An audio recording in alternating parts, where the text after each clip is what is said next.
Kami ingatkan kepada adik sekalian, abna'i talabah, untuk senantiasa memperhatikan dan tidak tidur. Ingat, harus ingat. Jangan tidur ya.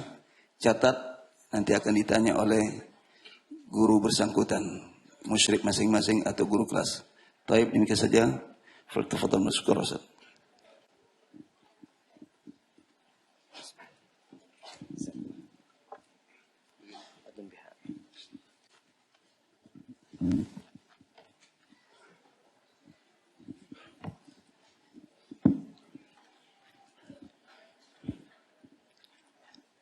Assalamualaikum warahmatullahi wabarakatuh.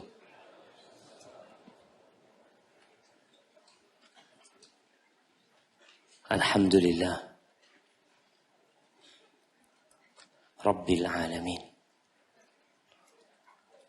Segala puji bagi Allah, pencipta, pemilik, pengurus, pengatur, dan pemberi rizki untuk alam semesta ini. Wassalatu wassalamu ala sayyidil mursalin. Salawat dan salam semoga tercurahkan untuk penghulu para utusan Allah, untuk yang termulia di antara utusan Allah, dan untuk seluruh para nabi, wa ala alihi wa ashabihi ajma'in, dan juga untuk para keluarga Nabi alaihi salatu wassalam, para sahabat Nabi, yang terutama untuk Abu Bakar As-Siddiq, untuk Umar bin Khattab, untuk Uthman bin Affan, dan untuk Ali bin Abi Thalib radhiyallahu ta'ala anhum ajma'in. Amma ba'd, ahibati fillah, beberapa hari yang lalu dunia dikagetkan dengan tewasnya seorang artis, penyanyi yang baru berumur 25 tahun tewas bunuh diri. Di umur yang masih belia, di umur yang sejatinya ada masa depan panjang, ada karir yang harus dia raih. Tapi dia mati bunuh diri.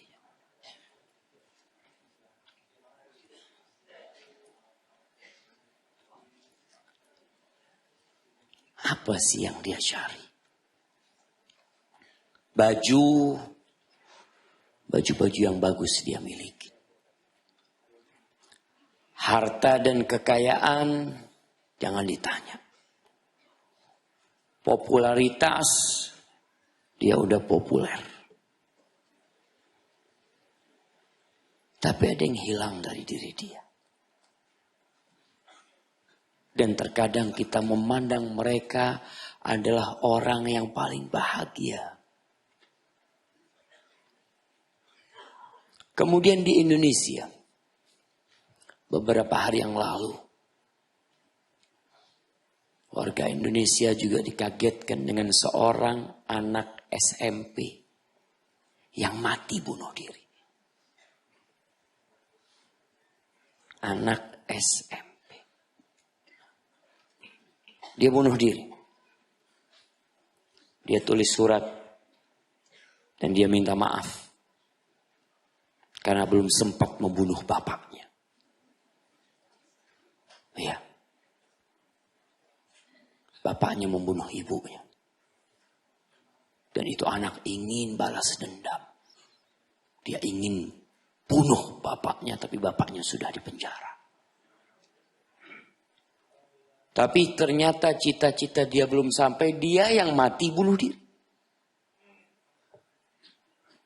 Data global menyebutkan jamaah bahwa di dunia setiap tahunnya itu ada 800.000 orang yang mati bunuh diri. 800.000 orang mati bunuh diri. Disebutkan kira-kira setiap 40 detik. Sejak tadi anak ngomong sampai sekarang. Mungkin sudah 4-5 yang bunuh diri. Apa sih penyebabnya jemaah? Masya Allah, imam kita tadi mengingatkan kita. Kalau kita harus ingat. Dia membacakan firman Allah di surat Thaha ayat 115. Allah mengatakan, وَلَقَدْ عَهِدْنَا إِلَىٰ آدَمَ مِنْ قَبْلِ فَنَسِيَ وَلَمْ نَجِدْ لَهُ عَزْمًا. Kami telah membuat satu perjanjian sama Adam alaihissalam. Tapi kemudian Nabi Adam lupa. Nabi Adam lupa. Dan kami tidak mendapatkan keinginan yang kuat. Ibnu Katsir dalam tafsirnya menukil sebuah riwayat dari Ibnu Abbas radhiyallahu anhu. Beliau berkata, innama summiyal insan li'annahu uhida ilaihi fanasi. Insan, kenapa dinamakan insan? Karena telah dibuat perjanjian kepada dia, tapi kemudian dia lupa. Kemudian kita tahu cerita lupanya Nabi Adam yang menyebabkan akhirnya turunnya manusia ke muka bumi ini. Kita ada di tempat ini. Kita tetap pelupa. Kata Nabi SAW, nasiya Adam fanasiya dzurriyyatuh. Nabi Adam lupa dan anak keturunan pun ikut lupa. Ketika manusia diturunkan ke muka bumi ini, Allah mengatakan, qala ihbita minha jami'an. Kalian semua turun. Nabi Adam bersama istrinya Hawa, bersama iblis yang menggodanya, diperintahkan untuk turun semuanya ke muka bumi ini. Ba'dukum li ba'din adu. Kalian harus ingat, sebagian kalian untuk yang lainnya musuh, bukan kawan. Artinya permusuhan kita dengan iblis ini permusuhan abadi. Sampai kapan? Sampai ketika manusia masuk neraka pun permusuhan itu akan tetap berlanjut. Jadi sejak dikeluarkan dari surga sampai kemudian nanti manusia sebagian masuk surga dan sebagian masuk neraka, permusuhan itu tetap berlangsung. Maka Allah mengatakan ba'dukum li ba'din adu. Fa imma ya'tiyannakum minni huda. Nih, kalau datang kepada kalian petunjukku. Famanittaba'a hudaya fala yadhillu wa la yashqa. Yang mengikuti petunjukku maka tidak akan tersesat. Tidak akan bingung dalam kehidupan dunia ini. Dan dia tidak akan sengsara jemaah. Fid dunya wal akhirah. Ketika manusia bunuh diri yang tadi setiap 40 detik. Itu ada yang bunuh diri. Kalau mau dihitung 800.000 dibagi 12 bulan. Dibagi 365 hari Masehi.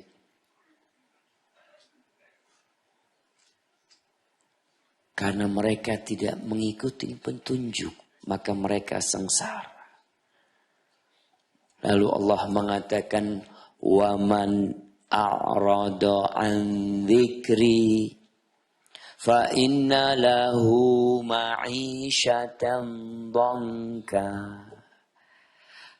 Adapun manusia atau siapa yang berpaling dari mengingatku, kata Allah, dari peringatan-peringatan Allah, maka bagi dia kehidupan yang sengsara, yang sempit, dunia yang luas. Yang kalau antum keluar dari masjid ini, antum akan melihat sepanjang mata memandang keluasan langit itu jamaah. Antum tinggal hirup udara itu. Tapi yang berpaling dari peringatanku, kata Allah, bagi dia kehidupan yang sempit. Berada di puncak karirnya sempit. Berada di puncak kekuasaannya sempit hidup ini. Itu sudah kepastian. Walaupun dia bergelimang harta. Walaupun dia senantiasa tersenyum di depan kamera. Tapi dia sempit hidup. Wa nahsyuruhu yaumal qiyamati a'ma. Dan kita akan bangkitkan dia pada hari kiamat buta. Kok bisa buta? Orang ini pun heran. Yang hidup di dunia bisa memandang dengan kedua matanya. Bisa menikmati bangunan-bangunan yang indah. Pemandangan-pemandangan yang menakjubkan dengan kedua matanya. Kok bisa dia dibangkitkan buta? Tak dapat melihat. Maka dia pun bertanya. Dia mengatakan, Qala Rabbi, lima hasyartani a'ma. Wa qad kuntu basira. Wahai Rabbku, kenapa engkau menghimpunku dalam kondisi buta? Sebelumnya aku bisa melihat, aku bisa memandang dengan kedua mataku ini.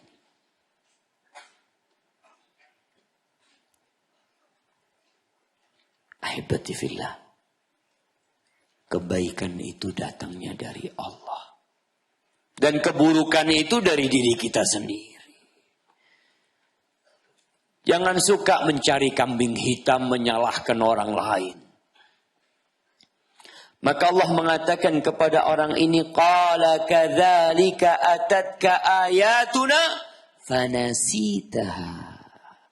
Wa kadzalika al-yawma tunsa. Kata Allah, begitulah telah datang kepadamu ayat-ayat kami. Dan engkau melupakannya. Engkau tinggalkan. Yang dipikirkan hanya dunia. Dia berpikir dengan memiliki dunia yang banyak, dengan mendapatkan popularitas, dengan berada di tampuk kekuasaan tertinggi, dia bisa berbahagia, dia akan jauh dari kesengsaraan. Kalla wallahi, dia akan sengsara di tempat yang luas itu. Sebelum kelak kesengsaraan yang hakiki. Maka hari ini engkau dilupakan. Ahibati fillah. Itu ayat-ayat yang dibaca oleh imam kita tadi waktu salat subuh. Maka kita harus ingat. Dalam hadis yang diriwayatkan Abu Dawud dan Tirmidzi.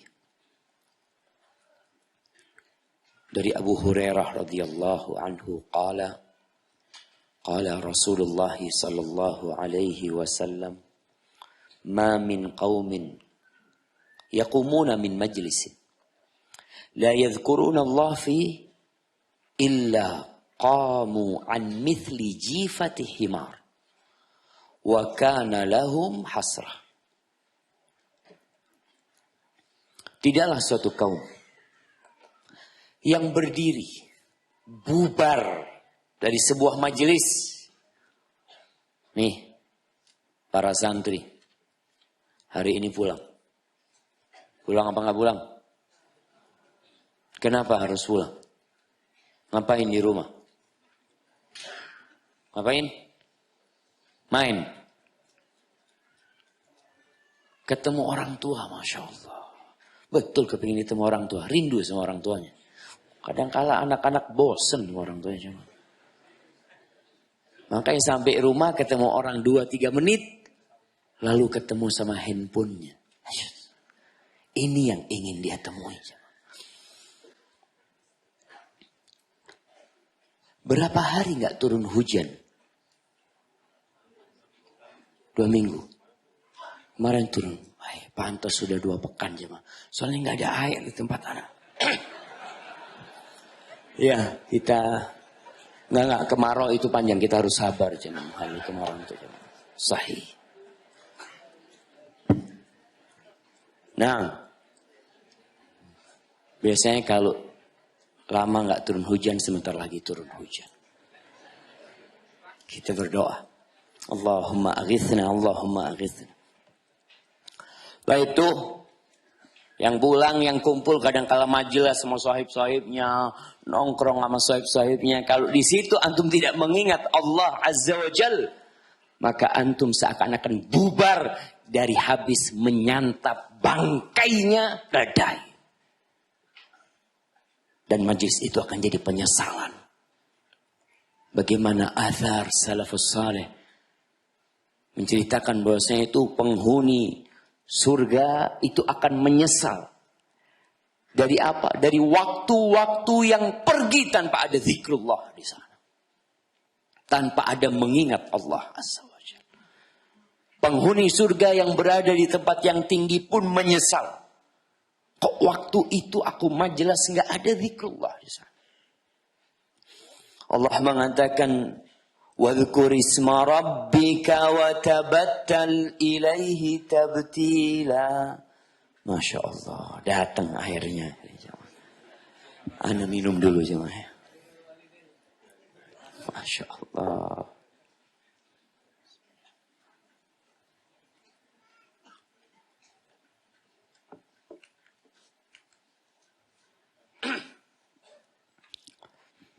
Kata Allah,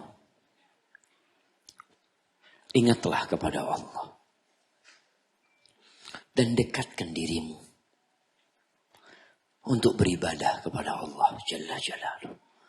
Kita diciptakan bukan untuk bersenang-senang di muka bumi ini. Ini bukan tempat bersenang-senang. Berulang kali kita ingatkan. Di majelis ini dan yang lainnya. Bahwa kita berada di tempat terkutuk. Kita berada di tempat yang terlaknat. Kita harus segera keluar dari tempat ini. Dengan catatan keluar selamat dari laknat yang ada di dalamnya. Yang kata Nabi SAW, ad-dunya mal'una. Mal'unun ma fiha. Dunia ini terkutuk. Yang di dalamnya terkutuk. Illa zikrullah. Kecuali mengingat Allah. Itu yang tidak terkutuk. Wa mawalah. Dan segala sesuatu yang mendekatkan diri kepada Allah Azza wa Jal itu tidak terkutuk. Wa alimun au muta'allim. Dan orang yang alim. Yang ngaji. Yang belajar ilmu agama. Orang yang berilmu dan yang ngaji terus itu tidak terlambat. Kita berada di tempat ini insya Allah nih di majelis ilmu. Kalau niat ngaji, niat mengingat Allah. Semoga kita tidak terlaknat. Tapi kita keluar dari masjid. Kita berada di bumi yang terlaknat. Engkau berjalan di sana harus terus ingat sama Allah Azza wa Jalla. Ahibati fillah. Zikr ini lebih utama daripada doa.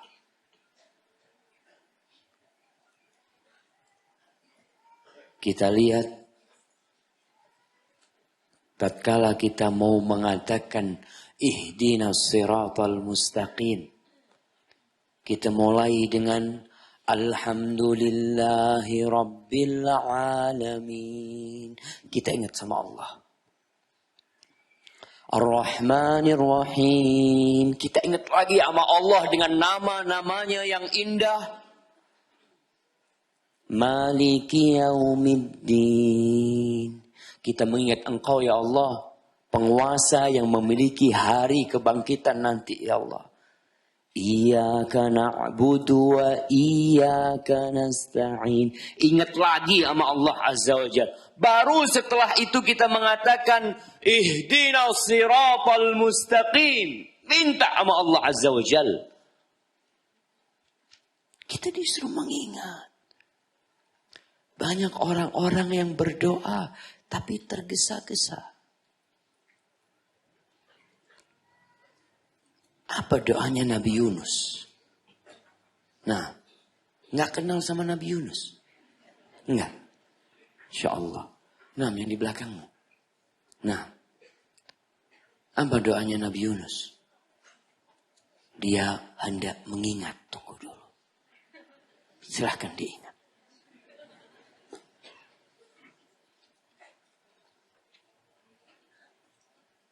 Yang keras suaranya. Sekarang nggak ada hadiah memang ya. Habis hadiahnya sudah. Air habis, hadiah habis. Makanya tadi Ustaz Masud mengatakan yang penting ingat sama babu salam katanya jemaah ya Allah. Naam, la ilaha illa anta subhanaka inni kuntu minadh dhalimin. Dia ingat sama Allah di perut tuh ikan. Yang dia katakan la ilaha illa anta. Dia nggak ngomong sama Allah. Ya Allah selamatkan aku dari perut ikan ini ya Allah. Tapi dia ingat sama Allah. Tiada yang berhak disembah. Hanya Engkau ya Allah. Tiada yang berhak disembah. Maha suci Engkau ya Allah. Engkau selamat dari segala kesalahan dan kekurangan. Subhanallah. Inni kuntu minadh dhalimin. Aku yang termasuk orang-orang yang zalim ya Allah. Nih kalau antum kena musibah, kalau antum ditimpa petaka, ingat inni kuntu minadh dhalimin. Allah enggak pernah menzalimin hambanya. Jangan sampai ada yang mengatakan, kok aku kena musibah, apa sih yang aku kerjakan? Katakan inni kuntu minadh dhalimin. Sesungguhnya aku termasuk orang-orang yang zalim. Ingat sama Allah. Bukan ingat dengan ketaatan. Ingat dengan dosa-dosa yang kita kerjakan. Hah? Oh hadiah Masya Allah. Dikasih fulus ya mah. Jazakallah khair. Buat ustadznya ini. Nah, antum mau minta apa tinggal ngomong nanti datang dari sini. Apa doanya Nabi Yunus tadi?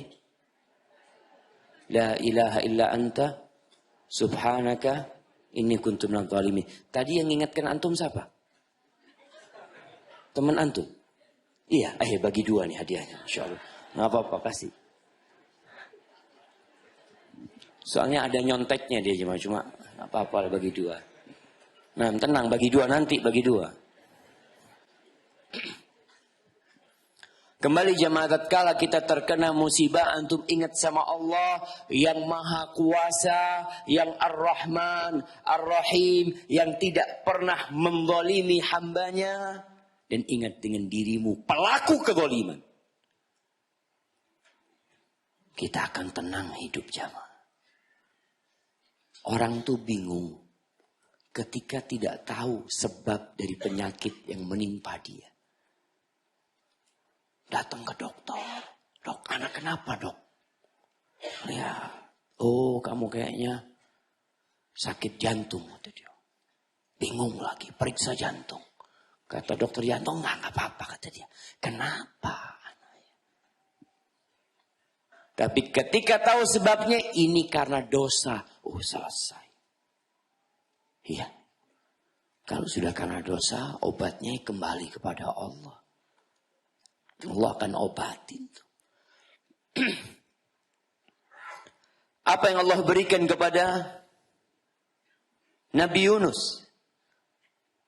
Fastajabna lahu wa najjaynahu minal gham wa kadzalika nunjil mu'minin. Lalu kata Allah, kami kabulkan doanya. Apa doanya Nabi Yunus? Beliau minta apa? Beliau hanya mengingat Allah.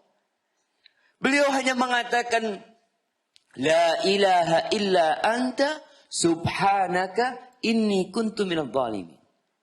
Artinya, tiada yang berhak disembah melainkan hanya Engkau ya Allah. Maha suci Engkau, aku termasuk orang-orang yang zalim. Ternyata dalam zikir itu ada doa yang tersembunyi. Allah kabulkan doanya. Allah selamatkan dari kegalauan, dari kegundahan, dari segala penyakit yang membuat hatinya sempit. Dan seperti itulah kata Allah, kami menyelamatkan orang-orang yang beriman. Ahibati fillah, di surat Ar-Ra'd ayat 28. Allah mengatakan, alladzina amanu wa tatma'innu qulubuhum bidzikrillah. Ala bidzikrillahi tatma'innul qulub. Orang-orang yang beriman. Dan hati mereka menjadi damai. Menjadi tentram, menjadi bahagia bidzikrillah. Dengan mengingat Allah Azza wa Jalla. Lalu Allah katakan, ala bidzikrillah tatmainnul qulub. Ini orang-orang yang masih bingung mencari ketenangan bagaimana caranya. Dia jenuh. Dia lelah, dia capek dari beban hidupnya. Yang santri dari beban pesantrennya. Capek. Dia ingin mencari kedamaian. Ingin mencari ketenangan. Kemana? Sebagian berangkat ke Bandung. Untuk mencari ketenangan. Di tengah jalan macet. Tambah tenang, tambah suntuk. Mulai hatinya, apaan ini? Ada apa ini? Lihat Google Map, merah, ada apa merah ini? Nggak usah ada apa, merah sudah di sana. Apalagi udah masuk tol mau balik. Anak kayaknya mau balik ke Jakarta. Anak Ahsan sholat duha di rumah. Kata dia, nggak bisa balik. Ada yang berangkat. Ya Allah jemaah. Hari ini jalan Cibubur akan ramai. Akan padat kayaknya. Karena ada orang-orang yang mau cari hiburan di dekat Cibubur sini. Dan ternyata di sana pun. Dia nggak damai. Jemaah. Pulang dari sana fulus habis. Makan mahal. Berapa habis berapa? Kata dia. Astagfirullah. Baru ingat Allah ketika tahu harus bayar mahal baru astagfirullah. Nah ketika makan wala apa nggak ingat. Maka Allah mengingatkan kita. Agar kita ingat. Untuk selalu mengingat Allah Azza wa Jalla. Ala bidzikrillah tatmainnul qulub. Ahibati fillah, ketika antum sampai tingkatan al-mutmainnah. Apa yang akan kita dapatkan? Allah mengatakan, Ya ayyatuhan nafsul mutmainnah. Irji'i ila rabbiki radiyatan mardiyah. Fadkhuli fi ibadi wadkhuli jannati. Ya Allah. Apa sih yang kita cari di muka bumi ini? Kalau bukan keridhaan Allah Azza wa Jalla. Ketika jiwa sampai tingkatan mutmainnah, damai. Nyaman dengan perintah Allah. Menikmatin aturan-aturan Allah. Tanpa beban. Maka Allah katakan, silakan kau masuk di golongan hamba-hambaku. Irji'i ila rabbiki radiyatan mardiyah. Pulanglah engkau kembali kepada Rabb dalam kondisi penuh keridhaan dan diridhai. Masuklah ke golongan hamba-hambaku dan masuklah ke surgaku. Namun banyak orang yang tidak ingat itu. Di surat Al-Baqarah ayat 152 Allah mengatakan, "Fadhkuruni adzkurkum washkuruli wala takfurun." Kata Allah, kalian ingatlah sama aku. Ini perintah dari Allah, harus ingat. Bukan berarti engkau tidak boleh bekerja, mencari rezeki dalam kehidupan ini untuk melanjutkan perjalanan hidupmu, silahkan. Tapi harus ingat aku, kata Allah. Terus apa yang akan kita dapatkan? Adzkurkum, kata Allah. Aku akan ingat sama kalian. Ketika kalian susah, ketika kalian mendapatkan jalan buntu, aku akan ingat dengan kalian. Itu kata Allah.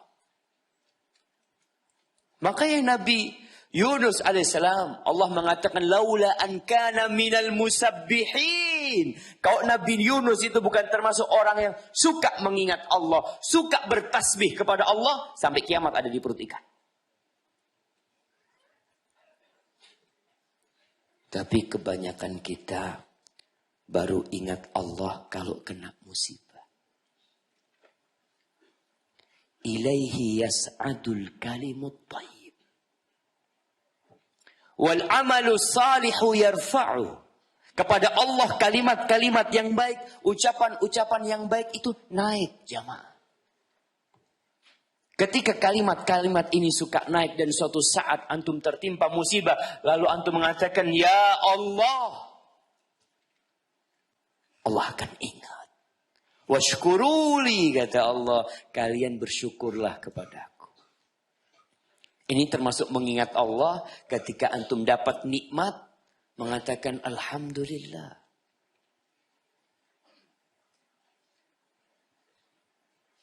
Tapi manusia memang makhluk yang kufur. Sedikit yang selamat dari hal ini. Makanya Allah katakan, wa qalilun min ibadiyas syakur. Sedikit dari hamba-hambaku yang pandai bersyukur. Syukur dan mengingat Allah perlu minta bantuan Allah.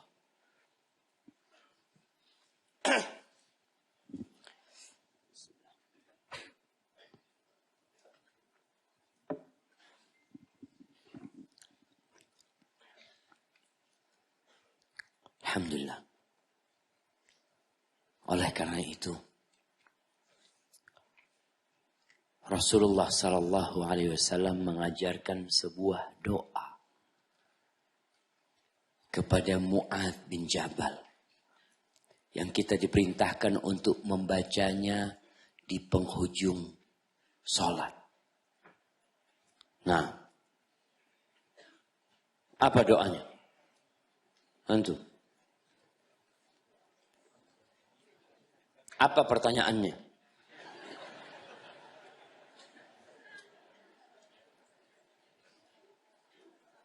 Apa doa?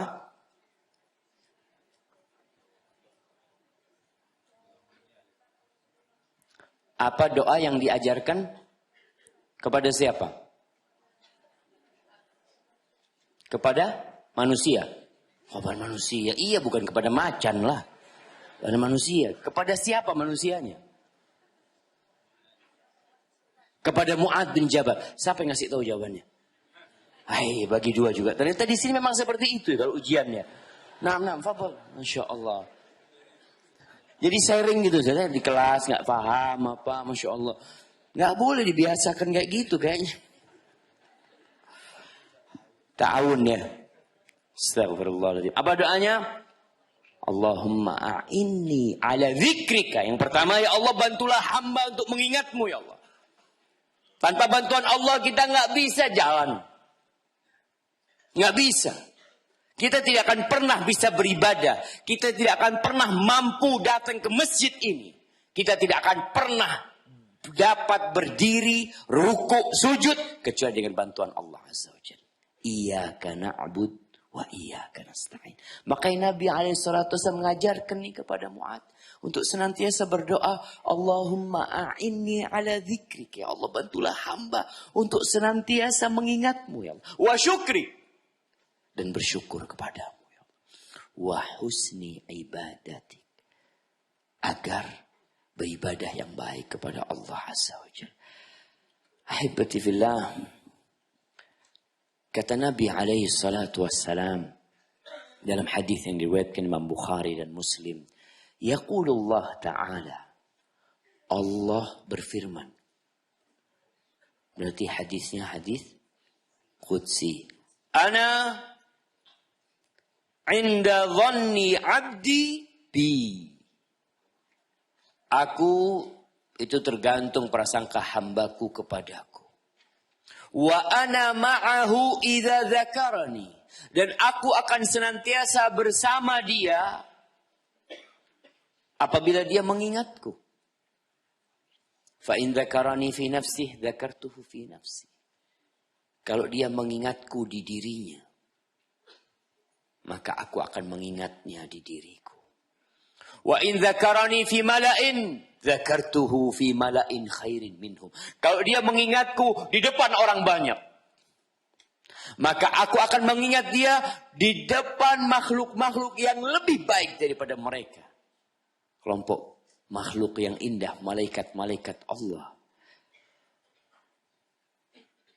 Wa in taqarraba ilayya bi shibrin taqarrabtu ilaihi dhira'an. Kalau dia mendekatkan dirinya kepadaku dengan satu jengkal, aku akan lebih dekat lagi sama dia. Satu hasta. Wa in taqarraba ilayya dhira'an taqarrabtu ilaihi ba'an. Apabila dia mendekatkan dirinya kepadaku satu hasta, maka aku akan lebih dekat lagi kepada dia satu depa. Artinya semakin kita bersungguh-sungguh kepada Allah, Allah semakin bersungguh-sungguh kepada kita. Tergantung bagaimana prasangka kita kepada Allah Azza wa Jalla. Wa in atani yamshi ataituhu harwala. Kalau dia datang kepadaku berjalan kaki, maka aku akan berdatang kepada dia dengan berlari-lari kecil. Ahibati fillah.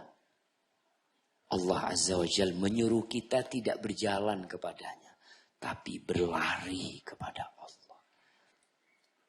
Berlari kencang tanpa menoleh ke belakang. Apa kata Allah? Fafirru ilallah. Inni lakum nadhirum mubin. Kalian lari. Larilah kepada Allah. Kabur jemaah. Firar itu kabur. Menuju kepada Allah Azza wa Jalla. Ahibati fillah. Orang yang tidak mengingat Allah seperti bangkai. Mathalul ladzi yadhkurullah. Mathalul ladzi yadhkuru rabbahu. Ini dalam hadis riwayat Bukhari. Permisalan orang yang mengingat Rabbnya. Walladzi la yadhkuru rabbahu. Mathalul hayyi wal mayyit. Orang yang mengingat Allah dan orang yang tidak mengingat Rabbnya, itu permisalannya seperti bangkai dan orang hidup. Yang mengingat Allah seperti orang hidup, yang tidak mengingat Allah seperti bangkai. Dan sepertinya seringkali kita menjadi bangkai. Karena kita berhenti mengingat Allah. Dan mungkin setiap hari kita berjumpa dengan bangkai-bangkai yang berjalan. Zombie. Zombie. Zombie itu apa artinya? Bangkai hidup. Takut salah jangan. Hah? Mayat, ya mayat hidup. Mayat sama bangkai apa bedanya? Ahibati fillah. Kalau antum masuk rumah tidak mengingat Allah. Tadi awalnya kita sudah mendengarkan firman Allah di surat Thaha. Bahwasanya ba'dukum li ba'din adu. Kalian musuh untuk iblis. Kalian bermusuhan. Sebagian kalian musuh untuk sebagian lainnya. Udah kepastian itu. Di sini Nabi SAW menjelaskan. Bagaimana kita menyelamatkan diri dari musuh kita ini. Mengingat Allah. Maka kata Nabi SAW. Idza dakhala ar-rajulu baitahu. Fadhakara Allah inda dukhulihi. Wa inda ta'amihi. Qala syaitan. La mabita lakum wala asya. Apabila seorang masuk rumahnya malam hari, ya sore dia masuk rumahnya atau kapan dia masuk rumahnya, kemudian dia mengingat Allah, mengatakan bismillah. Ada sebuah hadis yang disahihkan oleh sebagian ulama bahwasanya kalau masuk rumah itu baca doa bismillahi walajna wa bismillahi kharajna wa 'alallahi rabbina tawakkalna. Namun hadis ini didhaifkan oleh sebagian ulama. Tapi yang penting antum mengingat Allah. Mau baca bismillahi walajna, fadhal. Mau baca bismillah, silahkan. Artinya bismillah kita masuk rumah memang. Kalau baca itu, syaitan akan mengatakan baca mengingat Allah yang penting. Apa kata syaitan? Nggak bisa bermalam di sini kita. Kenapa? Ya udah nggak bisa masuk. Terus wala mabit. La mabita wala asya. Nggak bisa makan malam juga. Ada setan yang memang mungkin sudah dalam rumah. Ketika antum diam, duduk mau makan sama antum baca bismillah.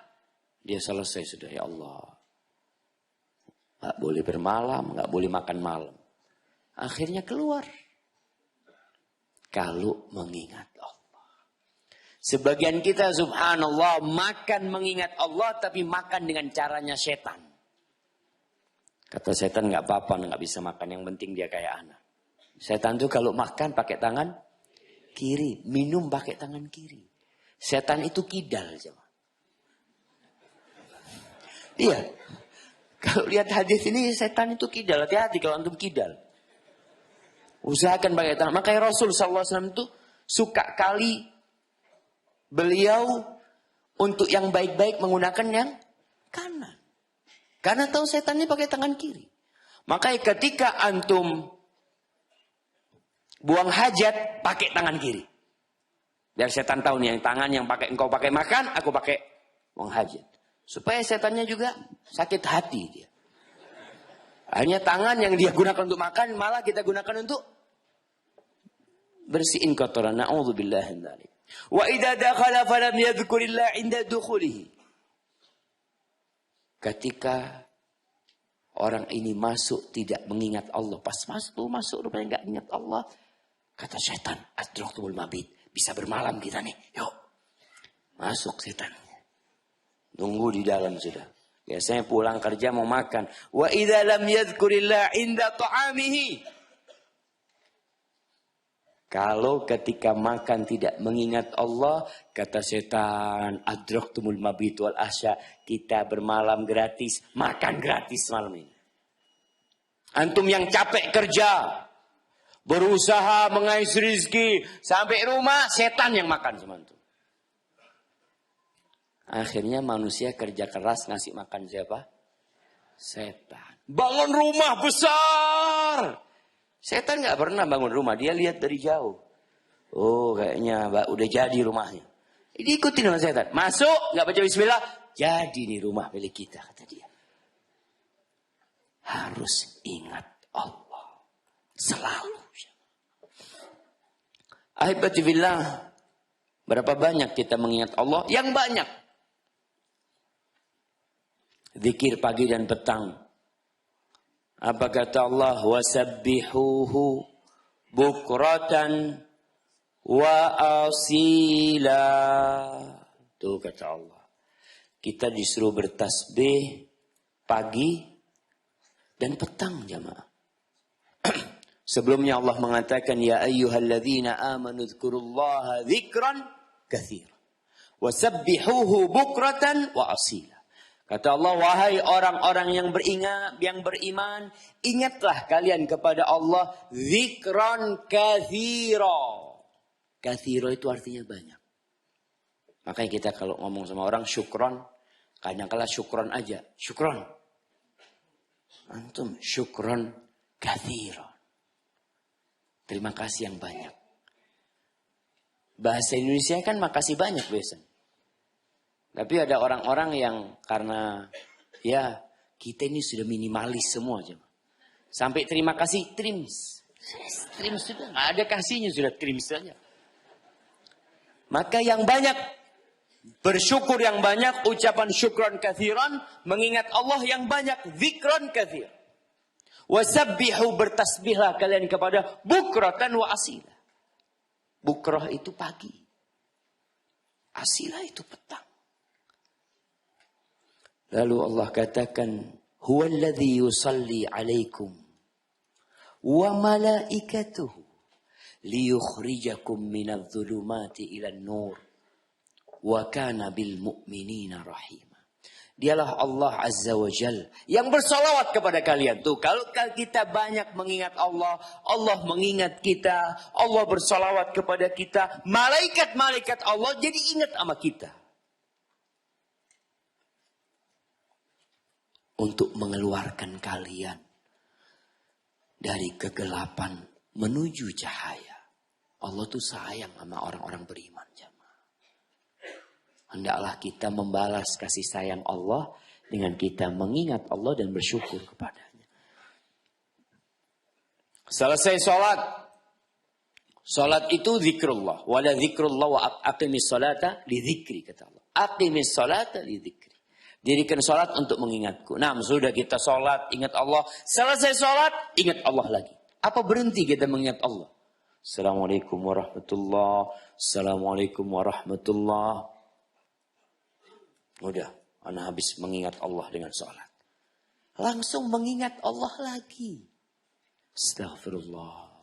Astaghfirullah. Astaghfirullah wa atubu ilaih. Allahumma antas salam. Terus. Baik, keluar masjid. Selesai mengingat Allah, ingat Allah lagi. Keluar masjid, baru keluar masjid. Apa doanya keluar masjid? Oh. Bismillah wassalatu wassalam ala rasulillah. Allahumma ghafir li dhunubi waftah li abwaba fadlik. Masyaallah. Kalau sudah keluar masjid itu kepingin rizkinya dilancarkan apa macam-macam ya. Minta sama Allah Azza wa Jalla. Sudah selesai, cukup ingat Allah. Tunggu dulu. Naik motor nih. Ingat Allah lagi. Saat dari tadi ingat Allah, masuk masjid ingat Allah, sholat mengingat Allah, selesai sholat mengingat Allah, keluar mengingat Allah, naik motor ingat Allah lagi. Nah, nggak berhenti mengingat Allah. Makanya Allah katakan, فَإِذَا قُضِيَتِ الصَّلَاةُ فَانْتَشِرُوا فِي الْأَرْضِ وَابْتَغُوا مِنْ فَضْلِ اللَّهِ. Apabila selesai sholat, ini ayat tentang sholat Jumat. Orang biasa kumpul semua ke masjid sholat Jumat. Selesai sholat, silahkan bertebaran di muka bumi ini. Cari karunia Allah. Ingat yang dicari karunia Allah. Wadhkurullaha kathiran la'allakum tuflihun. Ingat sama Allah yang banyak. La'allakum tuflihun. Kalau kalian ingin sukses. Semua mencari kesuksesan ketika bekerja. Dia ingin berhasil dengan pekerjaannya. Apakah orang yang tokonya besar, pelanggannya banyak, cabangnya jangan ditanya berapa jumlahnya, apa dikatakan orang sukses? Enggak. Bisa jadi bunuh diri akhirnya. Tapi ketika dia punya toko kecil, jualan, bangkrut, sukses apa enggak jemaah? Bisa jadi sukses. Dia keluar dari tokonya melihat, ya Allah, maafkan hamba ya Allah, banyak dosanya hamba ya Allah. Sukses ini orang.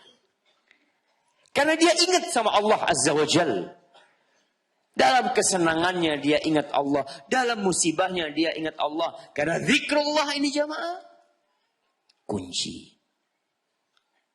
segala kebahagiaan di muka bumi ini dan kelak di akhirat. Ahibati fillah, dalam hadis yang diriwayatkan Imam Tirmidzi dan Ibnu Majah,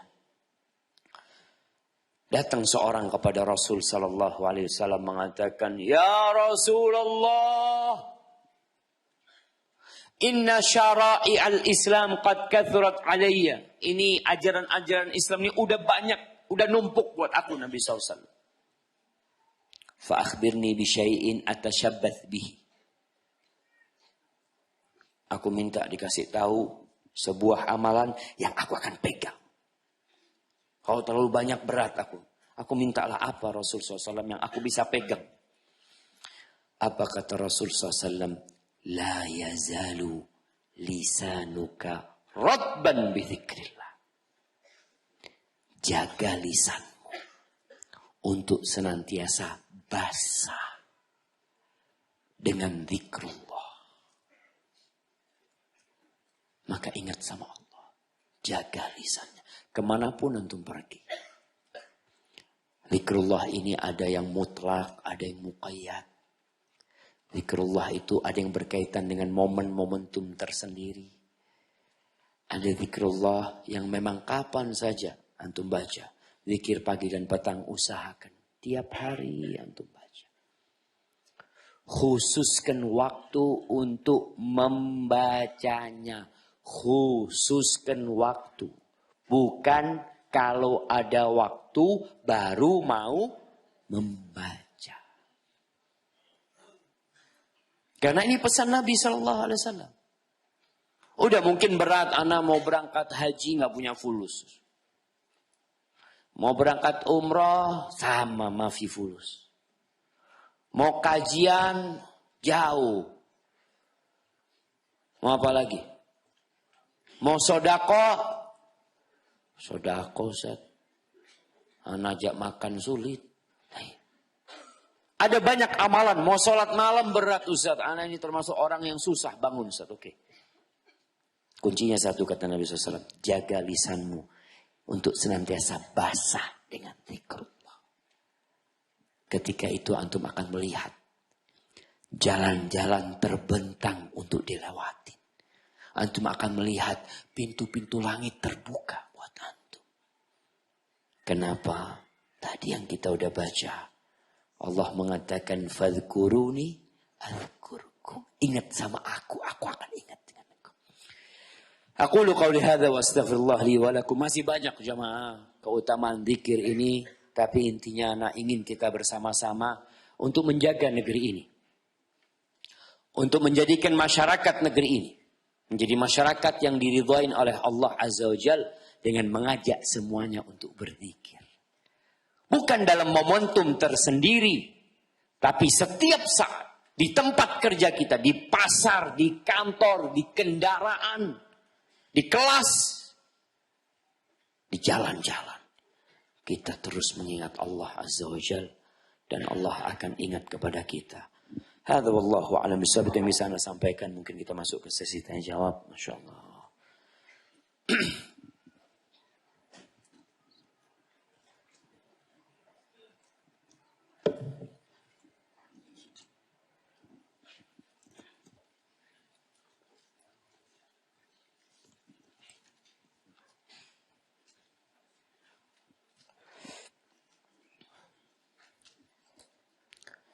Saya baru belajar sunnah. Dan saya baru keluar dari kerjaan yang haram. Mohon doanya Ustaz agar saya selalu istiqamah. Dan digantikan oleh Allah rizki yang lebih baik. Bukan lebih baik ya, rizki yang lebih banyak. Dan halal. Amin. Ya. Buat teman-teman yang baru ingat Allah. Dia kenapa keluar dari kerjaannya? Karena baru ingat sama Allah. Yang parah ingat sama Allah tapi nggak berubah. Meremehkan Allah Azza wa Jalla. Atau berusaha mencari fatwa-fatwa yang memudahkan buat dia. Apa yang harus dilakukan jemaah? Ketika orang hijrah. Zikrullah, ingat sama Allah. nikmat engkau keluar dari tempat kerja itu jauh lebih besar daripada engkau berada di dalamnya. Nikmat keluar dari tempat yang haram itu nikmat.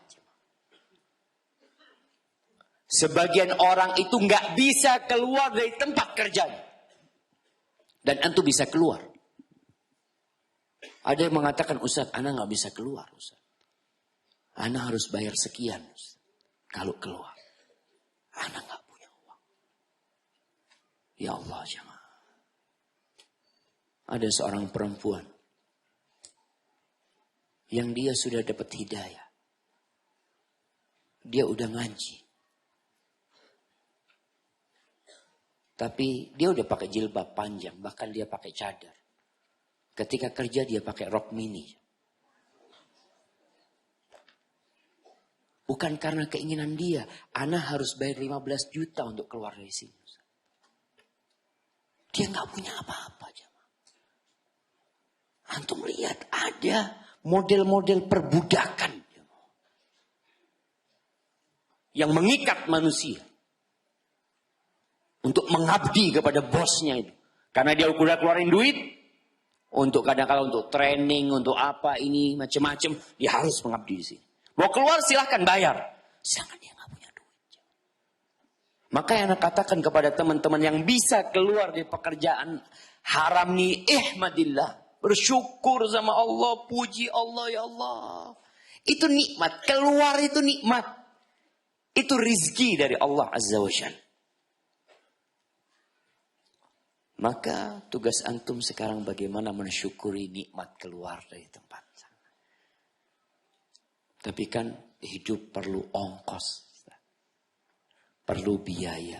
Nah, kalau engkau banyak mengingat Allah, Allah akan mengingatmu. Syukuri yang sedikit. Akan terasa banyak. Ada orang dikasih banyak, terasa sedikit. Antum lihat kebahagiaan anak-anak. Kebahagiaan anak-anak itu ya Allah, apalagi anak kecil. Semakin kecil, kebahagiaannya semakin sedikit. Anak kecil kasih permen. Permen, apa biasanya dibeli anak-anak? Yupi. Hah? Permen ada kecil itu yang harganya 1.000 atau 2.000. Ya Allah, kata dia, jazakallah khair sama ayah. Masya Allah, dia kemana-mana cerita sama sahibnya aja. Antum dapat 100.000, cuma 100.000 hari ini. Tuh 2.000 bahagia. Bagaimana kita belajar kebahagiaan dari anak kecil. Belajar bersyukur sama Allah saja. Yang menyebabkan itu anak berbahagia karena dia bersyukur. Di toko itu jamaah, di toko itu ada 1.000 macam. Ada 1.000 macam makanan, kue, permen. Tapi dia dengan satu bahagia. Karena dia tidak melihat kepada yang lainnya. Dia langsung keluar dari toko itu, Masya Allah. Dia duduk di pojokan, ya dia buka, Masya Allah. Kadang-kadang ada yang modelnya, permen itu, ada ular-ularan, apa macam-macam. Dia lihat, dia makan kepalanya dulu. Bahagia banget, kita nggak bahagia aja mah. Karena antum senantiasa melihat kepada yang di atas. Lihatlah kepada yang di bawah. Nikmatin yang ada di tanganmu. Kau jadi orang paling kaya. Maka saya doakan semoga antum bisa bersabar menghadapi kehidupan ini. Dan dikasih rezeki yang halal dan yang baik. Ustaz, bumi itu bulat atau datar? Ya antum lihatlah. Orang kita hidup di atas bumi sini. Antum lihat dari mana mau ngelihat bumi ini? Jamaah, bicara bumi ini bisa dilihat. Tapi yang ngelihat, kalau ana lihat dari Babu Salam ya datar lah. Ana lihat dari pesawat, bulat apa datar? Datar dari pesawat. Dari mana kelihatan bulat? Nggak tahu juga anak kelihatan bulat dari mana. Tapi katanya ada satelit yang bisa ngelihat bumi bulat, seperti dilihat. Wallahu a'lam ya ma. Kadangkala orang itu bohong. Ya, ma. Makanya kalau ditanya ana bumi bulat atau datar, ya kalau ana lihat datar sekarang. Ana nggak kelihatan bulat. Mungkin bulat, mungkin bulat. Mungkin ada orang lihatnya bulat, ya fadol. Kalau antum melihatnya bulat, katakan bulat. Jangan bulat, katakan datar. Dosa antum. Tapi ketika antum kelihatan datar, ya anak lihat datar. Fadol kalau antum melihat bulat, fadol antum. Karena ribut sekarang zaman. Di Amerika ribut. Bahkan ada kelompok tersendiri yang berkeyakinan bumi itu datar. Ada flat earth, kata mereka, banyak videonya di mana? YouTube dibantah, semua mengatakan kalian dibohongin, satelit itu nggak ada, kata dia. Nggak ada satelit itu. Kata siapa ada satelit? Orang ngirim satelit katanya seperti itu, kasih kamera, itu green screen. Dibikin itu kata dia. Wallahu a'lam. Ada yang mengatakan seperti itu. Ini orang-orang kafir yang mengatakan. Ada orang kafir, enggak, bumi itu bulat. Ya sudah, yang ngelihat bulat ngomong bulat, yang ngelihat datar, datar, nggak ada masalah, nggak usah ribut. Akhirnya nggak mau bermakmum kepada yang mengatakan, ini imamnya mengatakan datar, Ustaz, anak nggak makmum lah. Astagfirullahaladzim.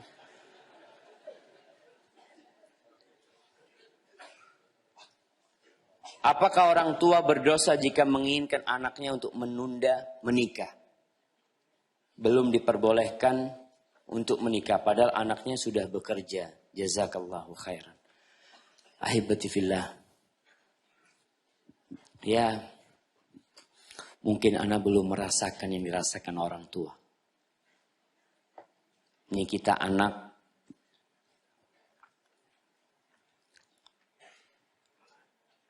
ketika menikah, kita nggak tahu apa perasaan ayah dan ibu kita. Ketika kita mengatakan kepada ayah, ayah, aku mau nikah, ayah. Ayah bahagia atau sedih? Ibu bahagia apa sedih? Antara dua, kata ibu-ibu. Dia berpikir anakku nikah, dia akan ribut sama istrinya nanti. Lupa sama aku. Padahal dia belum berbakti maksimal kepada ibunya. Punya rezeki yang diingat siapa? Istrinya. Ibu kalau ada sisa. Ya. Ada anak-anak yang seperti. Akhirnya orang tua bingung ketika anaknya mau nikah ini gimana. Maka bagi orang tua. Karena menikah ini sebuah syariat yang harus dijalankan. Apalagi dalam kondisi seperti sekarang ini. Banyaknya fitnah yang menggoda. Kalau sudah sampai, ini anak laki. Tapi kalau anak perempuan nikahkan. Kalau anak perempuan ada yang minta nikahkan. Karena tugas terakhir orang tua adalah menikahkan putrinya. Selesai sudah tugasmu. Beda sama anak laki. Ketika orang tua punya anak perempuan, jangan berharap balas budi dari anak perempuannya. Ketika dia menikah, alhamdulillah. Insya Allah tuh anak perempuan akan menyelamatkan orang tuanya dari api neraka. Kenapa? Karena orang tua capek, lelah membesarkan putrinya. Setelah dewasa, ini putri disekolahkan di pesantren, hafal Quran 30 juz, datang. Fulan. Assalamualaikum. Waalaikumsalam. Mau ngapain kamu? Mau ngambil anaknya ibu. Na'udzubillah. Mau diambil? Iya. Ngelamar itu kan ngambil anaknya orang, jemaah. Dia tuh meminang ngambil anaknya orang, dibawa, dikeluarkan dari rumah itu. Enak banget kamu. Kata ibunya, saya yang melahirkan, saya yang ngasih makan, saya yang menyekolahkan, saya yang mendidik sampai dia hafal Quran. Tahu-tahu engkau petik itu bunga. Lalu ditaruh di kantongmu, kau pulang. Bagaimana perasaan orang tua? Tapi ketika orang tua ingat, ini tugasku ya Allah. Sudah selesai. Ada yang meminang putriku, bismillah. Nah, mudah-mudahan kau berbahagia di sana. Dan berjumpa sama ibu di pintu surga, insyaAllah. Wallahi ya ma. Apa yang dicari? Makanya ada seorang anak perempuan yang sudah berangkat sama suaminya. Setahun gak ketemu ibunya. Dibawa sama suaminya keluar pulau. Sekarang Masya Allah jemaah bisa telepon, bisa apa macam-macam. Dulu selesai sudah jemaah. Mungkin ada surat yang datang dari anaknya. Benar-benar berat orang tua ketika memiliki Anak perempuan, tapi itu tugasnya. Dia didik dengan benar, dia carikan pasangan yang baik. Setelah itu serahkan. Pahala buat orang tuanya, Allah simpan di sisinya. Tapi kalau anak laki, tetap anak laki, ya dia akan membahagiakan orang tuanya. Dia punya tugas untuk memberikan nafkah kepada orang tuanya. Ketika orang tuanya hidup dalam kekurangan, maka penuh dengan tanggung jawab anak laki-laki. Jadi ketika seorang ibu tahu dengan anak laki-lakinya mau menikah, carikan istri yang soleha. Segera. Nah, kalau mau menikah, boleh. Tapi catatannya satu. Dia harus berakhlak mulia dan faham sama agama ini. Kalau nggak faham sama agama, mungkin dia akan mempengaruhi suaminya untuk tidak berbakti sama orang tua. Nggak ngerti hukum-hukum.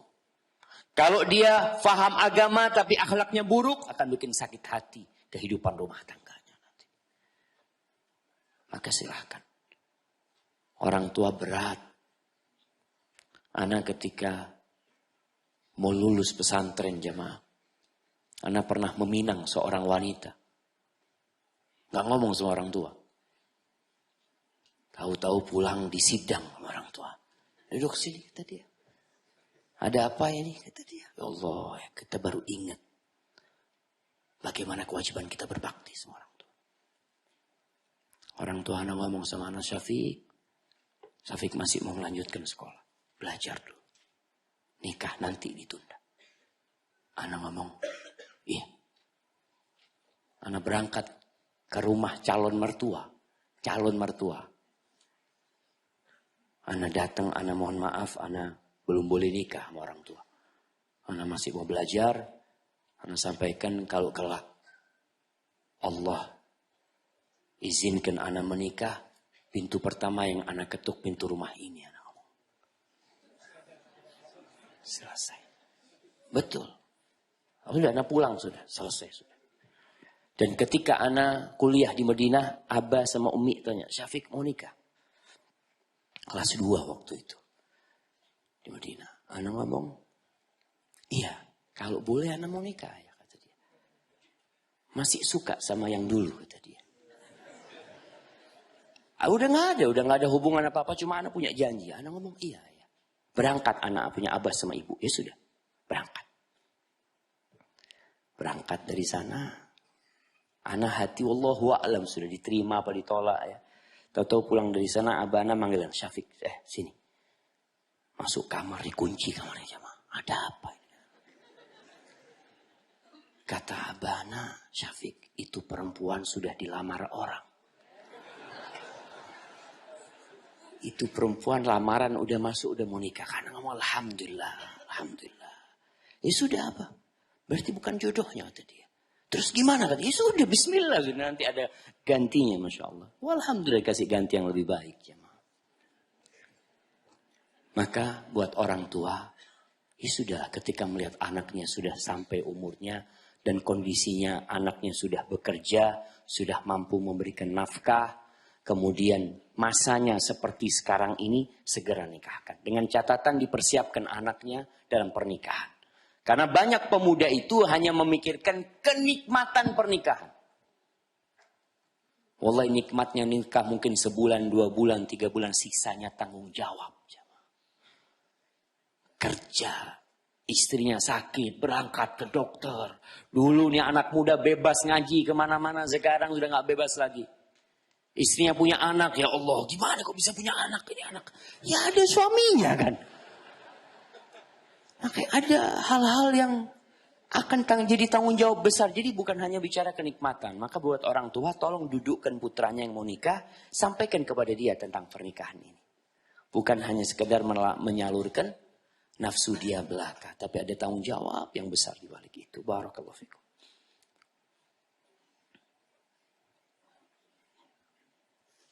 Ustaz, orang tua ana menginginkan ana pada waktu setelah menikah untuk mengadakan syukuran. Atau pengajian pernikahan di rumah.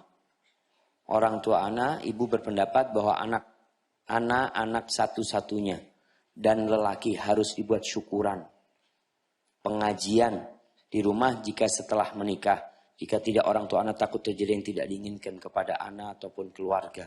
Ujar orang tua anak. Jamaah memang kalau nikah itu antum bikin walimah. Harus bikin walimah. Walimah mungkin di tempatnya yang perempuan. Walimah itu boleh 7 hari berturut-turut. Boleh. Jadi antum mau bikin walimah 7 hari boleh. Karena dulu walimahnya, antum bayangan sekarang ada gedung-gedung besar. Bisa walimah 1 waktu.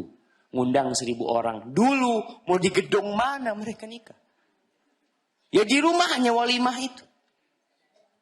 Ketika di rumahnya mau tidak mau hari ini yang diundang tetangga yang sebelah kiri. Sana diundang ke rumahnya. Udah makan. Besok yang diundang tetangga yang belakang. Besok rumahnya kecil jemaah. Maka kalau tadi dikatakan bikin pengajian, sebenarnya antum dianjurkan untuk bikin walimah. Maka bikin walimah. Istilahnya Jawa apa? Ngunduh mantu. Ngunduh mantu. Sekalian mengenalkan istrimu kepada tetangga-tetangga. Karena biasanya kan nikah itu di tempatnya yang perempuan. Tahu-tahu engkau bawa anak perempuannya orang ke rumah. Tetangga pada nggak tahu. Undang lah. Jadi walimah itu memang diperintahkan. Mau bahasanya apa terserah. Mau bahasanya tasyakuran, pengajian. Yang penting aulim walau bisya. Antum bikin di rumah itu acara pesta. Makan-makan. Kalau mau ada mau'idhah hasanah silahkan dibikin. Mau'idhah hasanah.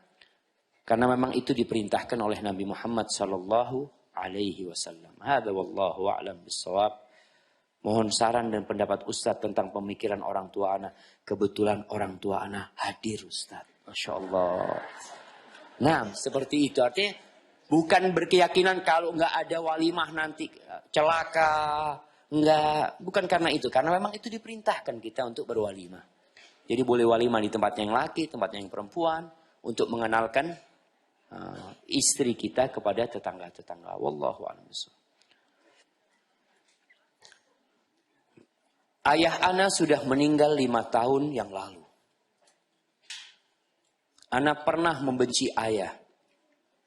Dikarenakan ayah meninggalkan menikah lagi saat ibu ana mengandung ana. Apakah ana berdosa pada ayah karena pernah membencinya? Apa yang harus ana lakukan Ustaz? Karena sampai sekarang rasa benci itu masih ada. Ahibati fillah. Bagaimana nih anak bisa membenci ayahnya? Padahal ketika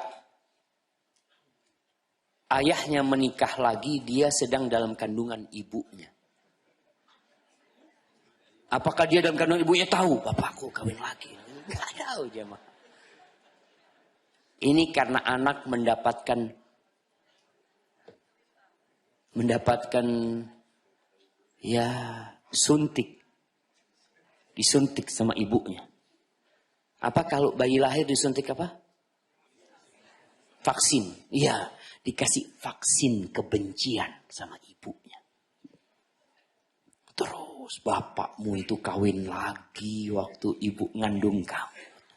Padahal dia keluar nggak tahu apa-apa. Makanya dosa ibu. Para ibu hati-hati. Kita itu diperintahkan untuk menebarkan cinta dan kasih sayang. Bapaknya kawin lagi, halal. Halal apa haram? Cuma kawin laginya waktu hamil Ustaz. Mau waktu hamil, mau waktu apa? Nggak ada. Syariatnya kalau mau nikah lagi itu nunggu lahiran. Halal. Baik, yang kedua. Kalau bapaknya selingkuh berzina, haram. Tapi tidak untuk kau ceritakan kepada anakmu. Yang halal bukan untuk dibenci. Dan yang haram bukan untuk diceritakan kepada anak. Kita diperintahkan untuk menutupi aib saudara kita. Bagaimana aib bapak anak kita. Man satara musliman satarahullah. Maka buat anak ini engkau korban sebenarnya. Korban vaksin. Yang terus kasih vaksin baru lahir, digendong. Nak, bapakmu itu ninggalkan kamu. Nah ini anak belum paham sudah dikasih nina bubuknya. Apa kalau yang mau ditidurkan itu dikasih itu sama ibunya. Sampai tumbuh besar. Maka buat anak, bapakmu udah meninggal dunia. Kalau bapakmu melakukan kesalahan, kalau itu kesalahan yang dia lakukan, maka doakan semoga Allah mengampuninya. Kalau yang dilakukan itu halal oleh bapakmu, maka tidak ada alasan engkau untuk membenci bapakmu. Maka sekarang engkau bagaimana berbakti kepada bapakmu dan berbakti kepada ibu. Sampaikan kepada ibu, ya ibu harus banyak-banyak istighfar ibu. Karena ibu tanamkan kebencian kepada aku. Padahal Allah wasiatkan kepadaku untuk berbakti kepada ibu dan ayah. Walaupun kafir bapaknya. Maka di sini sang anak harus bertobat kepada Allah atas kebenciannya. Dan kalau dosa yang dilakukan kita benci dengan dosanya. Tapi sebagai orang tua kita wajib berbakti jamaah. Hadza wallahu a'lam bishawab. Bismillah Ustaz, apa hukumnya ketika anak berniat minta cerai? Karena sakit hati. Suami ngatain anak sok suci. Jangan nanti gara-gara sok suci minta cerai. Betul jemaah. Ketika seorang hijrah. Kemudian dia mulai menaikkan langkah kakinya ke anak tangga untuk menjadi lebih baik. Dan dia mulai taat sama Allah Subhanahu wa taala. Biasanya yang seperti ini dicintain sama orang. Orang baik itu banyak yang suka. Ketika dia naik ke anak tangga yang kedua, menjadi orang yang memperbaiki orang lain. Di sini dia akan dibenci. Akan dikatakan kepada dia, sok suci. Kayak orang paling benar aja. Kayak surga ada di tangannya. Ya. Dan antum lihat Rasulullah SAW 40 tahun jadi orang baik. Penduduk Mekah semua tahu. Semua penduduk Mekah kalau ditanya tentang Muhammad SAW, mereka memuji. Dzakal amin. Muhammad. Siapa yang gak tahu sama Nabi Muhammad SAW di kota Mekah? Beliau baik. Umur 40 tahun turun Iqra. Naik. Beliau menjadi orang yang memperbaiki orang lain dengan wahyu Allah Azza wa Jalla. Sebagai Rasulullah. Dibenci sama penduduk Mekah. Yang awalnya dicintain berubah. Kecintaan itu jadi benci. Maka wajar. Kalau anti baru dikatakan sok suci minta cerai. Salah lah. Tugas anti menjadikan suami anti ini jadi suci. Ketika dikatakan sok suci. Doakan bang. Semoga aku bisa lebih baik. Banyak wanita ketika ngasih tahu istri memang. Ya kurang etika. Suaminya makan pakai tangan kiri. Jangan jadi setan.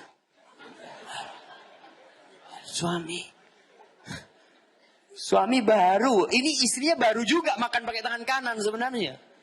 Suami jangan jadi setan. Suami jadi astagfirullah kata suami. Kok ngaji sama Ustaz? Siapa kata dia? Pakai adab gitu loh. Pakai adab dan etika gitu loh. Masya Allah. Insya Allah dengan cara seperti itu. Lama-kelamaan. Ketika perubahan anti positif. Suami melihat anti semakin baik. Ada memang suami-suami yang akhirnya anti harus berpisah dengan dia. Ada. Tapi dalam masa transisi ini anti harus bersabar. Ada suami yang gak suka istrinya pakai jilbab. Ana pernah berjumpa dengan seorang wanita dulu. Berapa tahun yang lalu dia cerita, Ustaz, Ana ini hijrah, suami Ana gak suka. Ustaz. Bahkan suami Ana lebih suka Ana pakai you can see, kata dia. Seperti dulu. Enggak, kata dia. Ana ngomong sabar.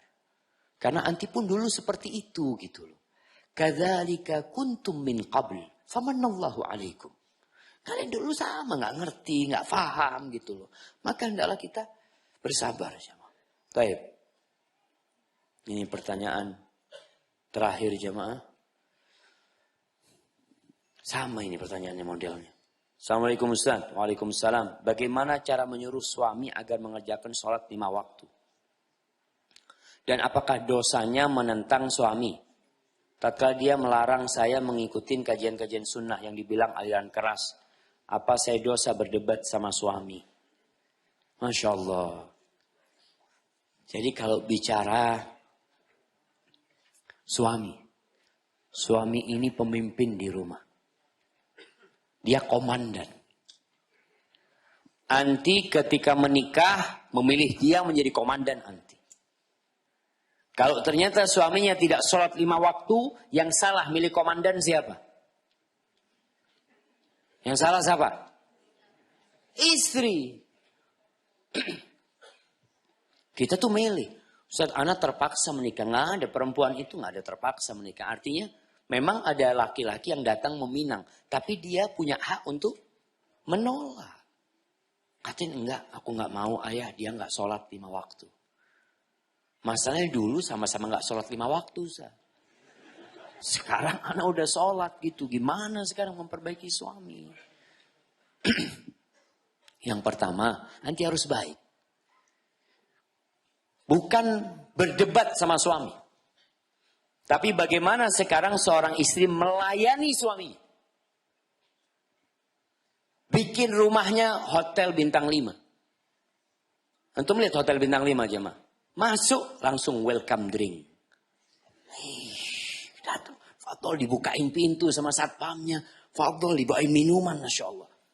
Coba suami bikin kayak gitu. Masuk rumah, bukain pintu, welcome drink, datang semuanya. Silahkan duduk, Masya Allah. Plus, kalau bintang 5 nggak ada yang bukain sepatu. Ini nanti bukain sepatu bang.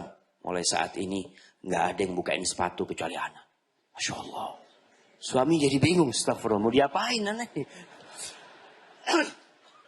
Tapi memang hal-hal yang positif yang dilakukan oleh istri kepada suami, maka dia akan beranggapan bahwasanya kajian istri ini benar. Tapi kalau yang ada debat, pertanyaan boleh nggak ada debat?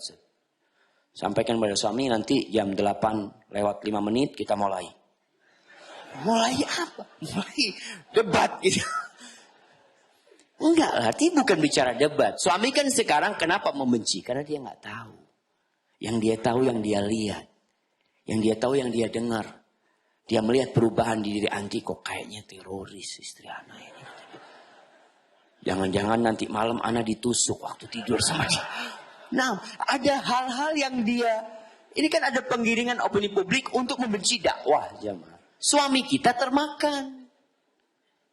Makanya bagaimana kita membuat, ini para istri membuat suami tidak takut. Dikatakan tadi aliran keras, radikal, macam-macam. Karena dia salah informasi. Maka perbaiki informasi. Yang pertama tadi, bikin rumahnya hotel bintang 5 plus. Insya Allah.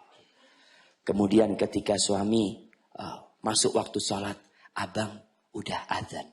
Gak mau sholat, Mak. Anak siapkan sejadahnya ya. Air wudhunya. Mau yang air hangat, air dingin wudhunya. Tapi kalau ngomong suami, sholat udah azan. Muslim apa kafir? Astagfirullahaladzim. Kayak gitu yang ada langsung. Yang benar lah. Jadi usahakan istri ini tadi. Istri punya kekuatan untuk merubah. Dia bisa melakukan perubahan itu. Bisa tunduk tuh suaminya insya Allah. Tapi dengan cara tadi. Suami baru. Ya alhamdulillah. Kadang-kadang ada yang suaminya sholat tapi belum ke masjid. Bang. Dulu yang gak ke masjid itu orang-orang munafik. Bang. Ana takut nanti termasuk munafik. Kayaknya ana mau gugat cerai. Ada. Maka tolonglah belajar yang benar, adab dan etikanya. Insya Allah semua dengan adab dan etika serta pertolongan Allah yang pertama dan yang terakhir. Semoga suami bisa berubah. Hadza wallahu a'lam bishawab. Itu yang bisa Anda sampaikan apabila benar yang Anda sampaikan dari Allah Azza wa Jalla. Kalau ada yang salah dan kurang berkenan itu dari diri Anda pribadi, Allah dan Rasul terbebaskan dari kesalahan itu. Subhanakallahumma bihamdika asyhadu an la ilaha illa anta astaghfiruka wa atubu ilaik. Sebelum ditutup jamaah, masih ada satu fulusnya. Sebutkan 5 keutamaan berzikir santri ini. Nah, fadhal berdiri. Nah, berdiri. Sebelum jawab. Kenapa bersandar sama apa itu lemari? Punggungnya sakit. Kenapa? Kenapa? Capek, Masya Allah. Antum kalau kecil capek gimana tua nanti? Makanya tembok ini untuk yang tua-tua. Nah, iya, fadhol. Yang keras. Akan dilapangkan rezekinya. Akan dimudahkan urusannya. Mendapatkan pahala yang banyak. Masukkan surga. Dapat syafaat. Tunggu, dari mana bikinnya ini jemaah? Ini disebutkan tadi jemaah. Diingat sama Allah Azza wa Jal. Masya Allah. Ini paruan sama antum hadiahnya sebenarnya. Nah. Tapi jemaah, mohon maaf atas segala kesalahan. Wassalamualaikum warahmatullahi wabarakatuh.